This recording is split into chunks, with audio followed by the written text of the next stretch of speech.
part 1 of what if Deku had a teleportation quirk ended up doing pretty well, so here's part 2. Hey Ross, sauce it up.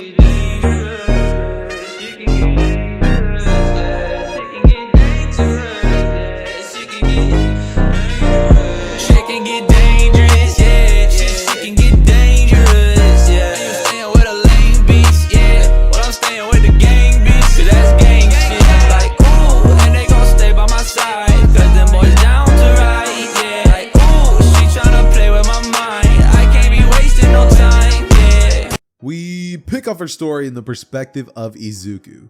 Now, it would be at this point that Deku would be looking towards the door, having just pretty much gotten through with the entirety of his day at UA, lunch, and everything else included, with Kaminari sitting next to him making a couple of jokes as he points at Momo. From here, a large silhouette would come by the door as it would dash in, and suddenly you hear a beaming loud voice say, "I am here." Suddenly, everybody in the classroom would begin being shocked as they would notice that the number 1 hero, All Might, he's right there. They're so close to him and they are going to be taught by him. Everybody would be shocked. Now, of course, they realized that All Might worked at this school just due to the fact that, well, you know, he was the one who gave them their acceptance, letters and stuff like that. So everybody knew All Might was here, but they weren't expecting him to be their own teacher.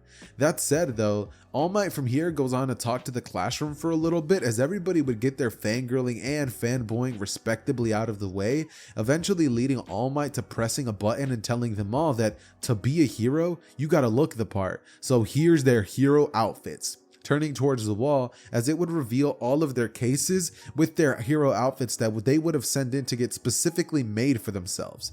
Eventually, everybody would come outside and Izuku's outfit would be something very, very strange. It would be a denim jacket that could hold like a lot of it would be a very flexible denim jacket. He basically wears the Xehther outfit in homage to Xehther being the one who gave him the quirk and all that. He wears these like sturdy combat boots, and he also wears like this gear, these improved gauntlets that help him with his striking strength and all that stuff. And the combat boots come equipped with a little bit of nanotech that allows him to use strength and speed that he never would have had otherwise. Also coming with a utility belt that he could easily pull out, different things such as gas and, smoke screens and shockers and stuff like that, and a little pocket that has a utility knife, and underneath his gauntlet he would have a portion where a knife can stick out and stab people, kind of like an Assassin's Creed, similar to that, right? But ultimately everybody would finally get over to All Might's direction as he would go on and tell them, you all look great, going on to say to them that from here they're all going to be needing to pick these numbers. They all do so, and immediately All Might would end up showing who's going to be fighting against who. Izuku being shown that he's actually going to be teaming up with Kaminari, and their opponent is going to be Ida and Bakugo. Kaminari and Deku would both be shocked, with Kaminari looking at Deku and saying, "Dude, you literally called it yesterday." And Izuku saying, "I know, I honestly didn't think I was going to fight him this early on," with Kaminari being like, "It's awesome, but I guess now you get to have a little bit of a revenge arc, don't you?" With Izuku saying, "Exactly." And from here, the battle would pretty much start. Kaminari saying to himself that this is going to be so easy, with Izuku asking if he could borrow his quirk for a second, and Kaminari saying, "Of course." From here, what would end up going down is that Izuku, as soon as All Might would say go, would use his teleportation quirk to get himself and Kaminari into the room where Bakugo are at, as from here, Bakugo being shocked, noticing that Izuku just teleported in, would go to shoot an explosion. However, that's when Kaminari would have two utility things thrown at the direction of Ida and Bakugo, as Kaminari lets out his full length of electricity at them, and Bakugo gets sent flying out of the wall, going on to crash onto the ground with a loud thud, with Izuku teleporting behind Bakugo and ultimately kicking Bakugo away as if he was a dog or something. Bakugo getting up coughing as dirt picks up, and he would notice Deku's silhouette, thinking to himself that that kick hurt a lot. Izuku from here going on to toss a smoke screen as Bakugo was completely lost as to where Izuku was, and from here Izuku would appear to his left, punching him square in the back of the head, with Bakugo turning around shooting an explosion only to hit nothing, clearing out the smoke, as from here Deku would appear from underneath and punch Bakugo square in the nuts, leading Bakugo to hold his area, and from here fall down onto 2 knees, as Izuku from here would hold Bakugo by the hair and tell him that his time of getting bullied was over, going on to then knee Bakugo in the stomach, leaving Bakugo pretty much for dead on the ground, as Kaminari, after shocking Ida and letting Izuku get his moment of, awesomeness, would then go on to grab at the bomb, as All Might would say, "Hero Team wins!" They would then end up making their way back towards the examination room, as All Might would be asking the class who the MVP was, with Momo stating that if she had to say who it was, it would definitely be Izuku, although he did take it a tad bit too far with Bakugo and his fighting methods. As from here, everybody else would say, yeah, it was a bit too far, but it's combat, and he didn't really hurt him that bad, I don't think. As from here, Bakugo comes into the area, looks to Izuku with the death stare, and would just be thinking to himself how a quirkless loser like him ended up getting such a strong quirk. As Izuku from here just stands right next to All Might, Bakugo knowing that he can't do anything, and from here the school day would end, as they would all be given permission slips about the USJ and would all be given an exact week to sign them all. Moving on though, we go back to the day in which Ida shows up, and he would pretty much end up proving that he's that guy, showing to everybody that he can be cool-headed in a somber situation, going on to pretty much prove that he should pretty much be the one who was picked as class president. And so we would find ourselves in the USJ situation. However, this time things are going to be going so well for the heroes that it's not even going to be funny. The second that Kurogiri would make his presence known and all of the other students would begin getting teleported around by Kurogiri, Izuku, noticing this, from here would go on to teleport immediately back to UA High, as he goes on to inform the teachers, going into the teacher's lounge and telling All Might to please come. Bursting in, however, he would see All Might in a skeletal form, as he would wonder if that's really All Might in his head. But looking to Nezu, he would say, "Nezu, we need all the pro heroes as fast as possible. The USJ event got ambushed by a couple of villains, and we need your help, All Might." All Might, looking towards Izuku's direction, now buffing up, would say, "Kid, we'll talk about what you just saw later, but for now, get all the heroes ready. They're all here." Izuku then teleporting to each classroom, grabbing all of the heroes and teleporting them all into the USJ, helping Aizawa with backup, and All Might rushing at the main villain Shigaraki. Izuku wouldn't even have to lift a finger when it comes to facing off against these villains, ultimately just helping out when it comes to Tsuyu and Mineta when it comes to their situation. Izuku would end up using a small explosive bomb as he would toss it into the water, and after doing that would grab onto Tsuyu and Mineta, teleporting them back to the shore, as the water that would have been with the area where the villains were at would explode, and it would cause a little bit of a small tsunami, as all of the water would end up shooting out and the villains would get taken out immediately. Snipe would be using his quirk to pretty much take out villains from a long range distance, and heroes and villains would be having a gigantic titanic clash, with Shigaraki saying, "It's not fair, they have a teleporter too, retreat Kurogiri," with Kurogiri pretty much having to jump in the way and saving Shigaraki, as Shigaraki would get shot with multiple bullet wounds and ultimately would end up escaping, leading to the USJ event pretty much being evaded entirely, all thanks to Izuku Midoriya, who was able to jump in the way and be the bravest one and smartest one there to know exactly what it was that they had to do to make sure that the whole situation could easily be avoided. That said though, continuing on with today's story, we then jump over towards the 1 week break period that all the students would end up getting, and because of this 1 week break period, Izuku would end up deciding that he's going to be training with Kaminari. Himself and Kaminari ending up getting a little bit of significant boost to their quirks, but nothing too crazily insane. Izuku from here making his way towards the classroom, as he notices that the class would have a bit of a strange aura behind it. Walking inside, immediately noticing a fired up Uraraka, as she goes up to him and says, "Are you ready for the UA festival?" And Izuku saying, "Right, that was pretty soon. I forgot about that." And from here, everybody would make their way outside, noticing that there's a pretty big crowd. Bakugo going on to call them extras, as Izuku would grab onto Kaminari and teleport them away, Momo asking if he can help her out too, and Izuku ultimately teleporting back in, grabbing Momo as well, and teleporting her all the way back to her house. Momo thanking Izuku and asking him if he would like to come inside, you know, like she can do something for him, like offer him something to drink, just trying to be polite with a smile. Izuku looking towards Momo would say, I mean, sure, yeah, thanks, as he would walk into the Momo Yaoyorozu residence, and from here he would make his way towards the dining room table, which would be massive, mind you, and Izuku would be sitting literal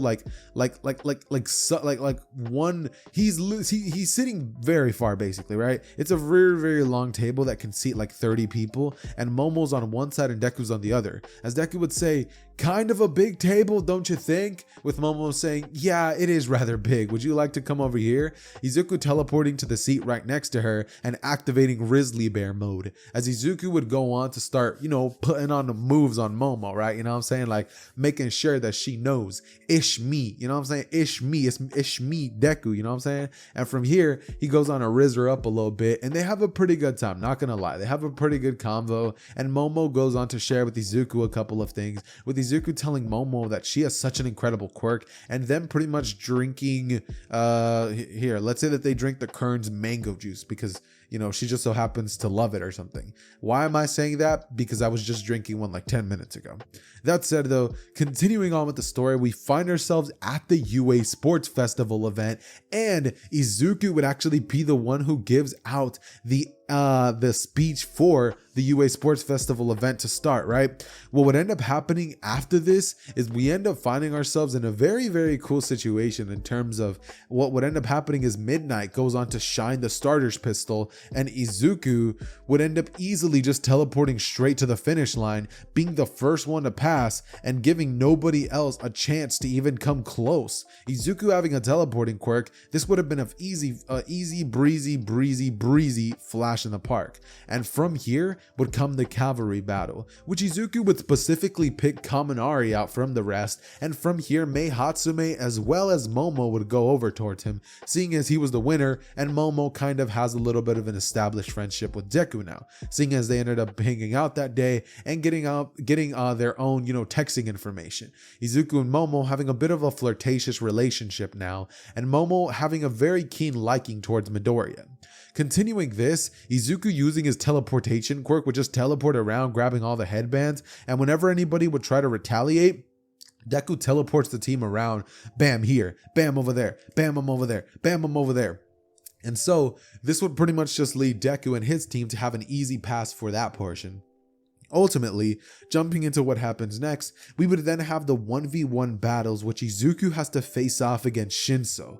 Now, normally I would be like, alright, Shinso wins just due to the fact that Izuku is probably going to respond to him, but I don't think Izuku would do that this time. I genuinely speaking think that the second that the battle would start, Shinso would try to open his mouth, but Deku would teleport behind him, teleport over towards, over on top of the grass, drop Shinso and teleport right back onto the arena, as the proctor would say, Izuku Midoriya is the winner! Present Mike screaming that out loud in such a crazy way, as everybody else watching would say, wow, that kid's quirk is truly something else. And from here, Shinso would smash at the floor, thinking to himself that he's not going to be losing like any more to that guy. And from here, Izuku goes on to pretty much make his way towards the next battle, that being against Todoroki. Now, Todoroki still does approach Izuku, trying to pretty much intimidate him and telling him that he's not going to be winning regardless of his quirk, and that strategy that he used on Shinso, not happening to him. He's going to make sure of it. From here, Izuku walks away and just teleports into the hallway, going on to overhear a conversation between All Might and Endeavor, as Izuku from here thinks to himself that Endeavor truly is kind of a D-head, because it's like, how are you going to not show respect to, at the very minimum, the #1 hero of the world, since you're his #2, to put it lightly?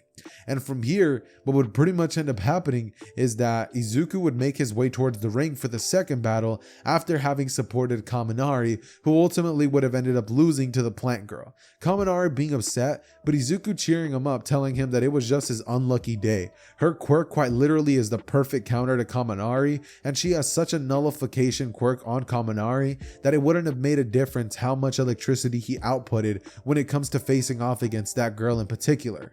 And so we jump on to a different situation in which now Izuku finds himself in the ring against Todoroki, who at this point would be shooting an icy glare at Deku, which Deku would easily ignore, going on to look at the crowd and simply say, 3 seconds, Todoroki.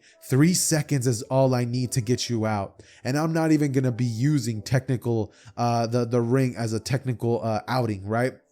From here, Todoroki would say, what are you talking about? And Izuku from here goes on to pretty much teleport right in front of Todoroki, and with a powerful blow that Izuku would have studied for a minute now. Like, he would have teleported right by Todoroki, and with a powerful blow that he would have hit at the exact perfect spot, Todoroki would get knocked out instantly with one perfect blow that Izuku would have landed directly in Todoroki's temple, leading Todoroki's body to fall straight to the ground and Izuku's name to be called out as the winner. People saying that Izuku has #1 potential type quirk, right?